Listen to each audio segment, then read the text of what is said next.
Assalamualaikum warahmatullahi wabarakatuh. Bu Devi, perkenalkan nama saya Alta Kirana Salsabila dari kelas 1C AKM absen 2. Saya akan mempresentasikan hasil kerja proyek saya PBL dari UD Deksanta. Yang pertama, fitur yang saya gunakan ada di persediaan awal. Jadi di persediaan awal ada data validation untuk nama pemasok otomatis dari sheet daftar pemasok. Jadi pakai data validation ada di data ini. Kemudian source-nya dari daftar pemasok. Untuk kode barang menggunakan rumus VLOOKUP. VLOOKUP-nya untuk mengambil nama pemasoknya apa. Jadi ini supaya membuat nomor urut dari kode barang yang dari nama pemasoknya ada yang sama. Jadi supaya ada nomor urutnya. Daftar pemasoknya diambil dari daftar pemasok, kemudian kita ambil dari kode barangnya diambil dari daftar pemasok. Setelah itu dua ini karena daftar pemasoknya ada di tabel nomor 2.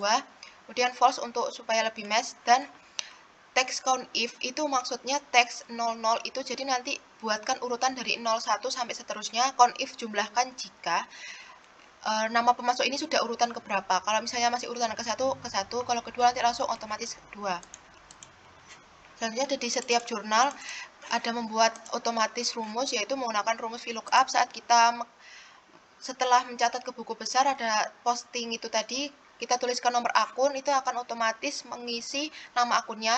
Nama akunnya itu kita langsung menggunakan rumus VLOOKUP. VLOOKUP-nya dari nomor akun yang kita catat itu tadi, 115 ini, ambil data dari COA-nya B5 sampai C50. Kemudian 2 ini bahwa di COA-nya ini tabel nama-nama akun tuh di nomor 2 false tuh supaya lebih match. Ini COA-nya C5-50. Kemudian dari jurnal ada di kartu persediaan. Kartu persediaan untuk nama barang menggunakan data validation juga. Untuk kode barang menggunakan index match. Karena kalau pakai VLOOKUP juga tidak bisa, karena kode barang ini ada di tabel nomor 1 yang ada di daftar persediaan awal. Jadi cara index match itu dari kita ambil dari daftar persediaan tadi yang kode barang ini kita ambil, kemudian itu harus match atau sama dari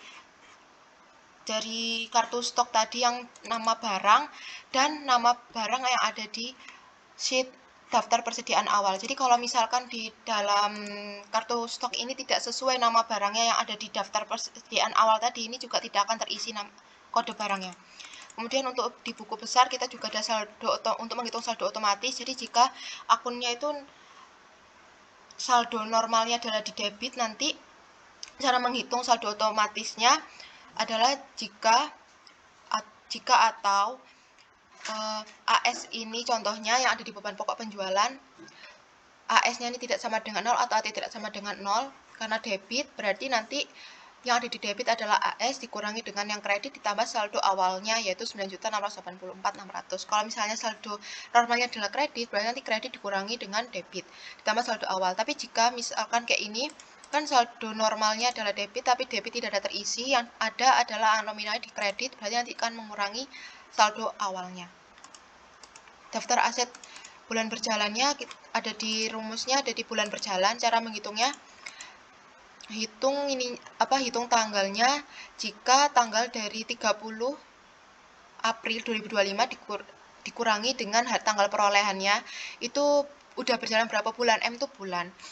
Kemudian ini akan terhitung otomatis untuk persen per tahun karena menggunakan metode garis lurus. Maka rumusnya adalah SLN. SLN rumusnya dari harga perolehan, total harga, 0 itu adalah nilai sisa atau nilai residunya karena tidak ada, dan umur ekonomis. Kemudian untuk pusat per bulan langsung dibagi aja 12, akumulasi penyusutan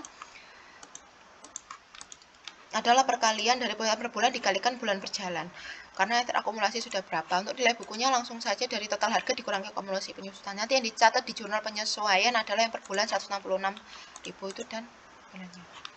Kemudian untuk kertas kerja yang kita gunakan adalah rumusnya di akun nominal dan akun real. Karena akun nominal itu kan ada pendapatan beban, jadi menggunakan rumusnya adalah supaya mencatat saldonya secara otomatis, yaitu dengan rumus if. If adalah fungsi logika jika kita ambil datanya paling kiri dari sel B25, paling kirinya kan diambil karakter paling 1, yaitu jika dia lebih dari 4, maka nanti akan nominalnya otomatis keluar yang di di sel I25 yaitu neraca saldo penyesuaian, atau jika salah kurang dari 4 atau kurang dari sama dengan 4, maka hasilnya akan 0. Seperti yang atas ini kas dan lain itu juga hasilnya akan 0. Kalau akun real karena dia akun aset, ekuitas, dan liabilitas, maka nanti rumusnya juga sama, tapi kita mencari angkanya yang di bawah sama kurang dari sama dengan 3. Kalau misalnya lebih dari sama dengan 3 akan 0. Selanjutnya laba rugi, kita mengambil langsung menggunakan rumusnya pakai VLOOKUP sama yang seperti yang tadi. Jadi dari B6 ini penjualan, itu nanti nominalnya berapa, kita mencari langsung, nanti nilainya akan otomatis diambilnya dari kertas kerja. Kertas kerja ini dari C7 sampai ke 40 ke M. Kemudian, nah ini nanti jika penjualan ini kita ambilnya karena penjualan ada di akun nominal 9. Karena 9 berarti dimulai dari C, dari sini. Kemudian hasilnya false, hasilnya sama tadi, harus match, dan yang lain sebagainya juga seperti itu. Untuk yang ekuitas, investasi berjalan tidak ada, laba bersih diambil dari laporan laba rugi, private juga langsung pakai VLOOKUP sama seperti tadi. Untuk laporan posisi keuangan juga sama. Untuk jurnal penutup sama seperti jurnal yang sebelumnya, otomatis menggunakan VLOOKUP.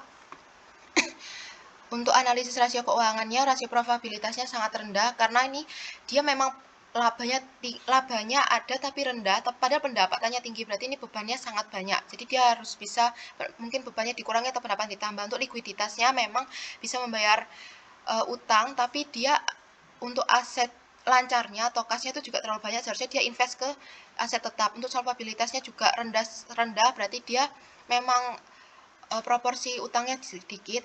Kemudian untuk aktivitasnya baik, perusahaannya ini setiap bulan, setiap harinya juga ada transaksi, tapi memang persediaannya menipis, seharusnya ada saldo stoknya.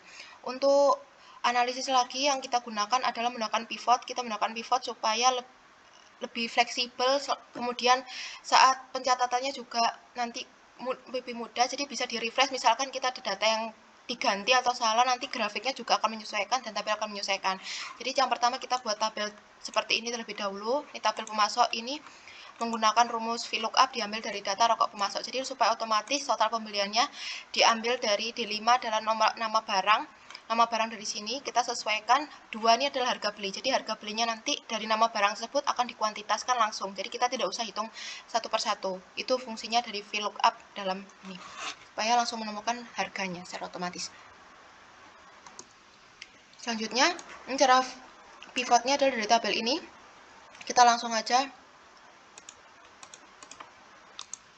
kita ambil pivot tabel, kemudian akan ada di sini. Nah, ini hasilnya ditemukan adalah pemasok yang paling banyak ada di PT Gudang Garam Jaya. Untuk pembelian paling banyak kita ada di beras, dan total pembeliannya ada 7.800.000 itu. Grafik kuantitasnya juga ada 891, yang mana ada paling banyak yang ada di sini 18%. Kemudian total tabel pelanggannya juga sama, kita menggunakan rumus VLOOKUP. Untuk penjualannya paling banyak ada di beras juga. Untuk pelanggannya yang paling banyak ada di yang 14 adalah Pak Imron, dan selanjutnya untuk kuantitas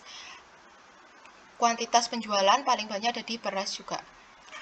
Kita juga menggunakan slicer dan timeline ini supaya kita bisa langsung otomatis ingin mencari tanggal yang kita inginkan itu grafiknya itu berapa, jadi langsung otomatis tanpa harus satu-satu mencarinya. Untuk nama barang bisa juga kita ganti, misalkan kita mau cornetto saja ada hasilnya juga. Kalau misalnya mau semua pakai shift. Sekian penjelasan presentasi dari saya. Mohon maaf apabila ada kesalahan kata. Wassalamualaikum warahmatullahi wabarakatuh.